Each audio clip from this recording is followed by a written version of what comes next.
Okay, so I thought I'd come back on here and I thought I would talk a little bit more about the disease. Not too much more, but a little bit. Just a short little intro video, another video um, that talks about it a little bit. I'm wearing my Houston Strong shirt because I'm Houston and Rockets, and because I'm me. And my dad wanted us all to get something and help donate a little bit to the people of Houston. So that's what we did. Even if only a little bit of it goes to them, it helps. So, but right now I am sitting up at night and I am writing. I write a lot. I write a lot. Not like a journal. I don't write a journal. I write stories, like short stories, and I'm actually working on a novel right now. It's about 35 pages in. I've been writing for a week, and I've had up to like 70 pages, and I didn't like it, so I took parts out. So I'm building up, breaking it down, building up, breaking it down, breaking. Yeah, I'm doing a lot. It's a process. But I want to come back on here and talk about the disease a little bit. So I have mitochondrial disease, and I'm in almost all of my videos. I've talked about it, and I've gone through and I've talked about how it affected me physically, emotionally, or not really, yeah, emotionally, psychologically, how it affected me. And I just want to kind of go back over it again for this video. This is going to be a series of videos that I do over the next few weeks talking about my diseases and things like that. Now, this is probably going to be the last video on mitochondrial disease. But I also have a couple things. I have gastroparesis and dysautonomia, mitochondrial disease, and Sjogren's syndrome.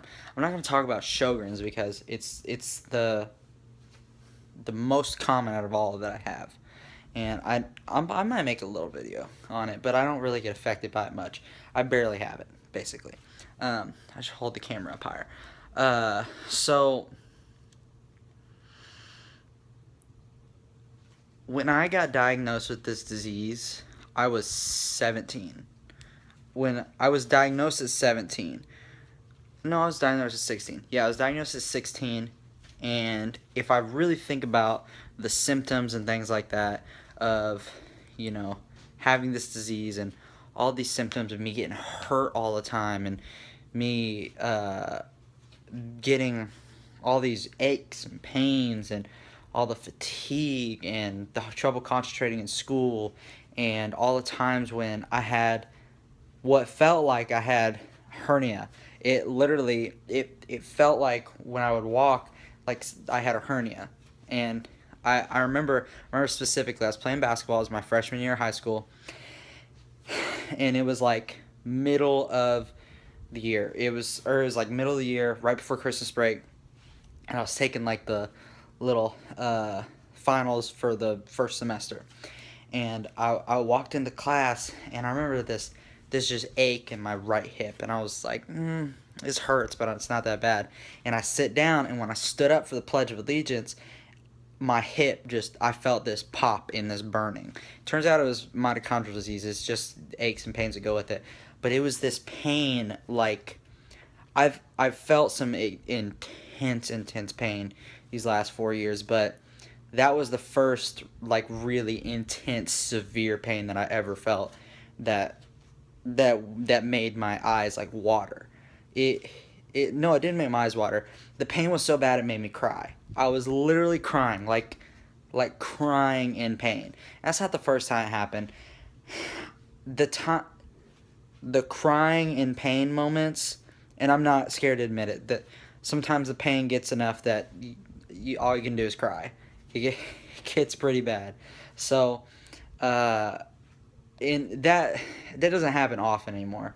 I'd say it probably happens maybe once a month, where the pain and it gets bad enough where your eyes start watering and you're trying to take a deep breath in and you can't really get that deep breath, and it's kind of like crying, but it's mostly like struggling to get through the pain, and that happens probably once a month for me now, and it's only been like that for probably a year. Before that, that was happening once, twice a week. Easily once, twice a week.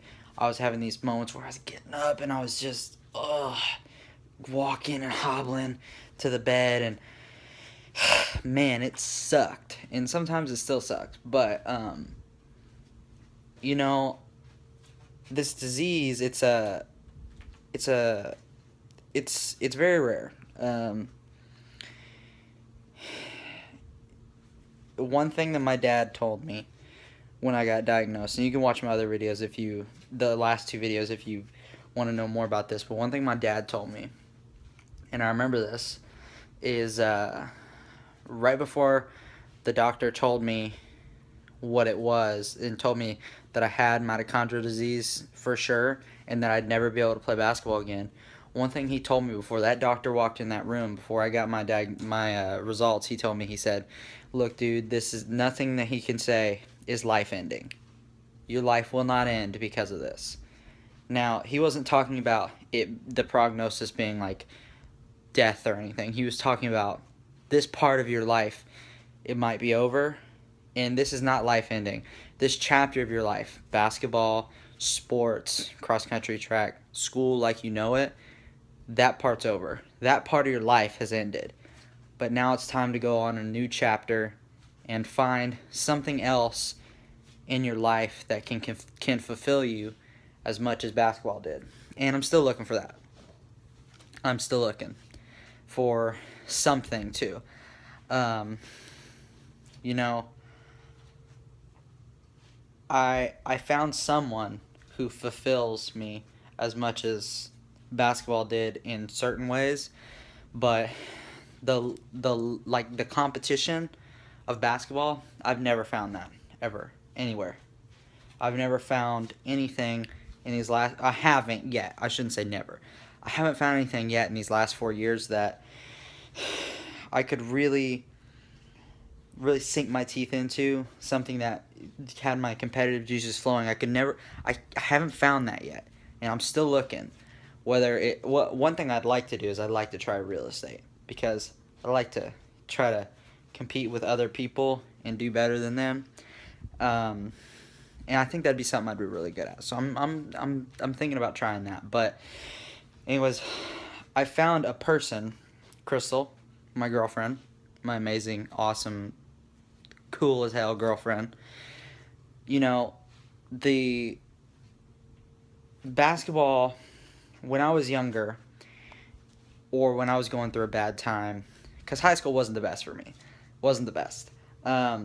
You know how you have that group of friends, and in that group of friends, there's that one kid that everybody kind of bags on, and it's in a friendly way, but then it gets really, really intense, and it's not bagging on anybody, it's picking on them, and it's to the point where it's bullying, and the other people don't see it.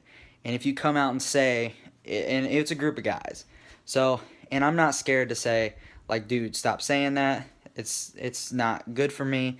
Stop it. And when I said that, didn't go over too well. Just brought on more of the stuff. Now, I'm not saying I got bullied at all. I'm not. There's a lot of kids that get bullied. I got picked on, but I didn't get bullied.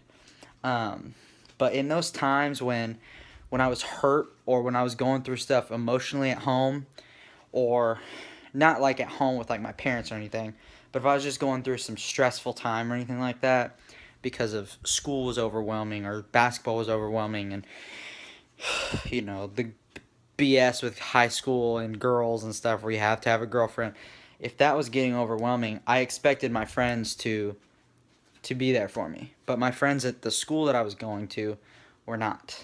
Nobody really was there. So the only thing that I had to get me through that was basketball. Basketball is the thing that really kept me afloat in high school. That was the thing that kept my spirits up, kept me wanting to continue pursuing something greater than me. And I didn't have that until I found Crystal. Now I have something that I have I have this disease, and I don't have that competitive fire. I don't have something to fuel my competitive fire anymore. But I don't feel alone anymore at all. And I haven't really felt too alone the last like year or so.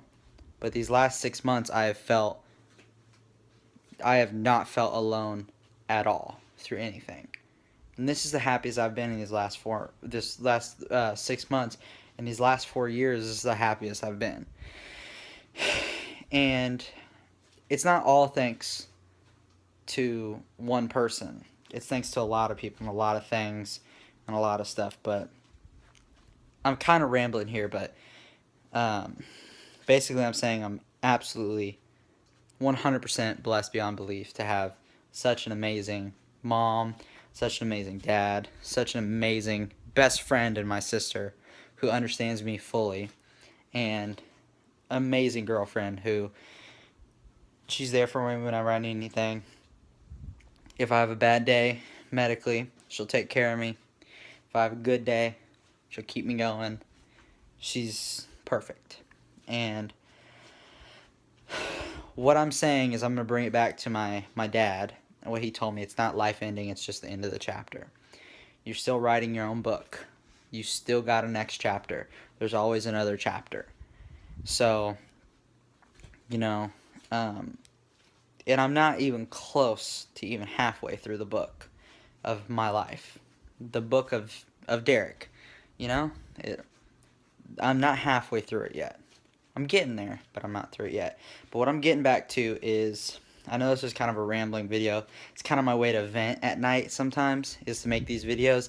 I have probably 20 or 30 of these made that I didn't like, that I threw away. But this one I'm definitely not going to. But I have 3 minutes left to make a video because I like to keep them under 15 minutes. Anyways, to the kids out there, if this gets to anybody that has Mito, or dysautonomia, or cancer, or gastroparesis, or MS, or muscular dystrophy, or palsy, or anything like that. I don't have all those things. I know that. And I know I don't have it nearly as bad as most people, as a lot of people. But what I'm telling you from one person who has gone through hell and back with this disease is it's definitely not life-ending. It's definitely not. Even if you have a prognosis that says you have a year to live, in that year, you can live a whole, full life that someone else lives 90 years and they don't even achieve as much as you do in 1 year. You can push through it. You can get better. You can go bigger. You can go harder. You can win at this thing that we call life.